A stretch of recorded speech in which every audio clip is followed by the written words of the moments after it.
ሰላም ዲናችሁ የሳይበር ኢትዮጵያ ተከታታዮች ዛሬ ምንድነው ይዤላችሁ የመጣሁት ነገር ከባለፈው ፕሮግራም የቀጠለ ፓርት 2 CEH Certified Ethical Hacker በንድል ይዤላችሁ መጥቻለሁ። ይሄ ፓርት 2 ቪዲዮ ነው። ዛሬ ምንድነው የምናየው የዊንዶውስ አካባቢያዊ እና ማዕከላዊ አውተንቲኬሽን ሲስተሞችን ነው የምናየው ማለት ነው። ቤዚካሊ ዊንዶውስ ሰርቨርም ሊሆን ይችላል፣ ዊንዶ ኤክስፒም ሊሆን ይችላል፣ ቴንም ሊሆን ይችላል። ማንኛውንም አይነት ዊንዶዎች የራሳቸው የሆነ አውተንቲኬሽን ሲስተም አላቸው ማለት ነው። እነኚህን አውተንቲኬሽን ሲስተሞች እንዴት ነው ኢኑሜሬት ሊያደርጉት የሚችሉት አታከሮች?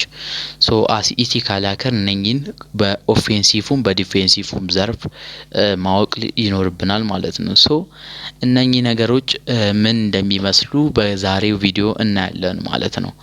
የመጀመሪያው አካባቢያዊ ወይም ሎካል አውተንቲኬሽን የምንለው ምንድነው የሚለውን በምናይበት ጊዜ ሎካል አውተንቲኬሽን ወይም ደግሞ አካባቢያዊ አውተንቲኬሽን የምንለው በዊንዶውስ ስርዓት ላይ ዊንዶው በራሱ የሚያስቀምጠው ዳታቤዝ አለ። የተለያዩ ለምሳሌ ዊንዶው በመከፍቱበት ጊዜ ፓስወርዳችሁን አስገብታችሁ ለመግባት ሎጊን ፔጃችሁ ላይ ፓስወርድ ይጠይቃችኋል። ኦፍላይን ነው ያንን ፓስወርድ የምታስገቡት። እነኚህን ኦፍላይን የምታስገቡት ስቶርድ የሆነውን ፓስወርድ ነው ማለት ነው። ይህ ፓስወርድ በቴክስት አይደለም የሚቀመጠው፣ ሃሽ ዳምፕ ሆኖ ነው የሚቀመጠው በሃሽ መልክ ማለት ነው። ዊንዶውስ ራሱን የቻለ እነኚህን ኦፍላይን የሆኑ መለያዎች ወይም አውተንቲኬሽኖችን የሚያስቀምጥበት ዳታቤዝ አለው ማለት ነው። ይህ ዳታቤዝ የት ውስጥ የሚቀመጠው? ሳም ዳታቤዝ ይባላል። ሳም ፋይል ውስጥ ስቶርድ ሆኖ ነው እነኚህ ቁልፎች የሚቀመጡት ማለት ነው። ኦፍላይን የምትጠቀሙባቸው ልክ ሩት አድሚን ሩት የሚሰጡ ፓስወርዶች አብዛኛዎቹ ስቶርድ የሚሆኑት ሳም ፋይል ላይ ነው ማለት ነው። ነገር ግን አሁን ሃከሮች ኢኑሜሬት ካደረጓችሁ በኋላ ፒሲያችሁን መጀመሪያ እያንዳንዱ ፓስወርዶቻችሁን ለማግኘት የሚጠቀሙት ሳም ፋይልን ነው ማለት ነው። ሳም ፋይልን ዳምፕ ካደረጉ በኋላ እሱን ወደፊት ባሉት ቪዲዮዎች ላይ የምናይ ይሆናል። እነኚህን ሳም ፋይሎች ዳምፕ ካደረጉ በኋላ ሃሽ ወደ ሃሽ ከተቀየረ በኋላ ብሩት ፎርስ በማድረግ ክራክ ይሆናል ማለት ነው። አንዴ እነኚህን ሳም ፋይል ብሩት ፎርስ አድርገው ክራክ ካደረጉት በኋላ አስ ቴክስት ፋይል የእያንዳንዱን ዩዘር ፓስወርድ እና አካውንት ያገኛሉ ማለት ነው። የመጀመሪያው ሎካል አውተንቲኬሽን በዚህ መልኩ ይቀመጣል። ለምሳሌ አሁን በዚህ ፒሲ ላይ ላሳያችሁና የት ዊንዶውስ ሲስተም 32 ላይ ኮንፊግ ውስጥ ነው የሚቀመጠው። ነገር ግን ለምሳሌ አሁን ኮማንድ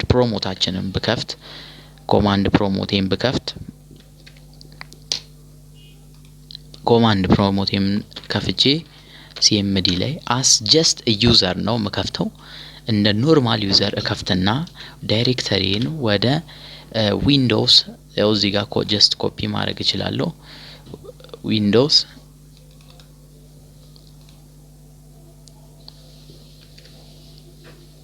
ሲኤምዲን ከተጠቀምኩ በኋላ ፔስት አደርጋለሁ ማለት ነው።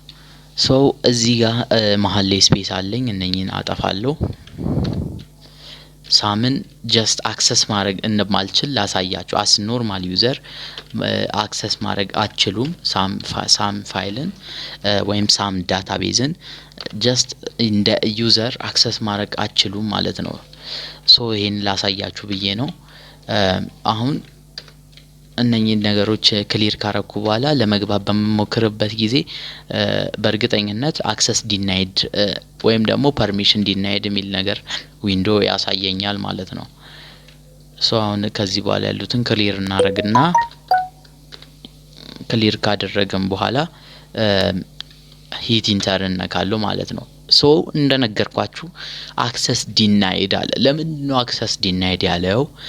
ምክንያቱም ሱፐር ዩዘር አይደለሁም ማለት ነው። ይሄንን ፓስወርድ አክሰስ ይሄን ፋይል ማድረግ የሚችለው ኦንሊ ኤንድ ኦንሊ ዘ ሩት ዩዘር ብቻ ነው ማለት ነው። አድሚኒስትሬተር ብቻ ነው ማለት ነው። you have to be admin to access all the users ማለት ነው። ወደ ሌላኛው አሁን ወደ ሩት በአድሚኒስትሬተር ተርሚናልን ከፍቼ በሞክረው ፋይሉን አክሰስ ማድረግ እችላለሁ ማለት ነው። ነገር ግን ደሳን ፋይል በዳምፕ መልኩ ነው የሚቀመጥልኝ እንጂ እንደ ቴክስት ፋይል ሁሉንም ፓስወርዶች ይዞ አይቀመጥም ማለት ነው። ሶ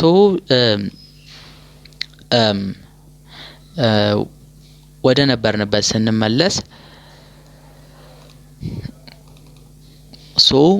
አሁን ሁለተኛ ላይ የምናየው ደግሞ ሴንትራላይዝድ የሆነ ወይም ሰርቨር ቤዝድ የሆነው ነው ማለት ነው። ሰርቨር ቤዝድ የሆነውን ለካምፓኒዎች ናቸው አብዛኛውን ጊዜ ቀደም የነገርኳችሁ ሎካሉን የምንጠቀመው ሆም ዩዘሮች ወይም ደግሞ ኖርማል ዲቫይሶችን የምንጠቀመው ሰዎች ነን ማለት ነው። በካምፓኒ ደረጃ ግን ሲሆን ሰርቨር ቤዝድ የሆኑ አውተንቲኬሽኖችን ሴንትራላይዝ በሆነ መልኩ ነው የሚቀመጡት ማለት ነው። ምክንያቱም እነኚህን ፋይሎች በአንድ ግለሰብ ደረጃ መተዳደር ስለማይችሉ አስ ዳታቤዝ በአድሚኒስትሬተር ፕሪቪሌጃቸው ሊሚት ተደርጎ ይቀመጣሉ እነኚህ ፓስወርዶች ማለት ነው። ሶ እነኚህን አውተንቲኬሽኖች በብዛት ማልዌሮች እና ስፓይዌሮች በሚገቡበት ጊዜ ሴንትራላይዝድ የሆነ ሰርቨሮችን በብዛት የሚያጠቁት እነኚህን በሚያጠቁበት ጊዜ እነኚህን ፓስወርዶች ዳምፕ ካደረጉ በኋላ ነው ማለት ነው እያንዳንዱን ዩዘር አካውንት ያገኛሉ ማለት ነው። ሶ እነኚህ አክቲቭ ዳይሬክተሪዎችን ኢኑሜሬት ካደረጉ በኋላ ከዛ በኋላ ምንድነው የሚያደርጉት እነኚህን ፋይሎች ሩት አክሰስ ካገኙ በኋላ እያንዳንዱን ዩዘር አካውንት እየገቡ የሚፈልጉትን መረጃ ይመዘብራሉ ማለት ነው። ሶ ጀስት ይሄ ኮንሰፕቹዋል የሆነ አይዲያው እንድትይዙት ነው ዋና የሚፈልገው ነገር። ሶ ይሄን ከተረዳችሁ ሴንትራላይዝድ የሆነው ሰርቨር ቤዝድ እንደሆነ ነግሬያችኋለሁ። ከዛ በመቀጠል ዊንዶውስ ሬጂስትሪ ምንድነው የሚለውን እናያለን ወይም የዊንዶውስ መዝገብ ቤት። ሶ ይሄ የዊንዶውስ መዝገብ ቤት የምንለው የሃርድዌሩን ሶፍትዌሩን እንዲሁም ፓስወርዶቹን አጠቃላይ የሲስተሙን ሃርድዌር ኤንድ ሶፍትዌር ፓርቱን ኮንትሮል የሚደረግበት ክፍል ነው ማለት ነው። ልክ እንደ ጭንቅላቱ ፓርት ብላችሁ ማሰብ ትችላላችሁ።